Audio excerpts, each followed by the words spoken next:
Сегодня день вопросов и ответов. Вот здесь. У меня мечта быть фотографом профессиональным, чтобы повидать весь мир как бы. Повидать весь мир? Ты сейчас знаешь, как сделать так, чтобы повидать весь мир? Частично. Когда ты идешь к этой цели, ты заполняешься вот тем, ты растешь сама, и у тебя появляется больше возможностей, больше ресурсов. Деньги – это ресурс.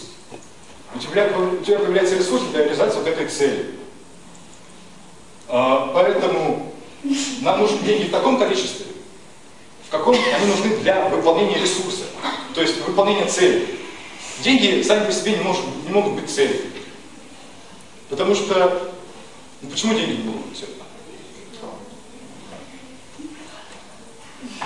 Тогда будет бессмысленная жизнь. Тогда будет бессмысленная жизнь.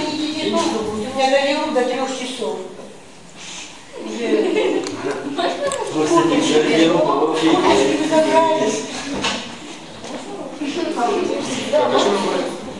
О том, что деньги не могут быть... Деньги не могут быть целью.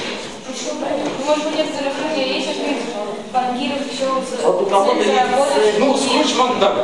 Макдак, знаете такого персонажа? Купается в золоте. Но он что, эти деньги кушать будет?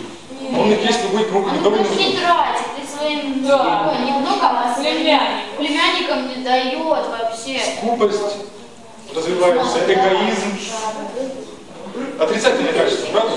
Да, очень. Очень отрицательное качество. Так вот, когда мы говорим о деньгах, у нас может быть два отношения к деньгам. Во-первых, вот может быть такое отношение, да, как Скрудж Макдак. Мы можем их копить, заниматься собирательством.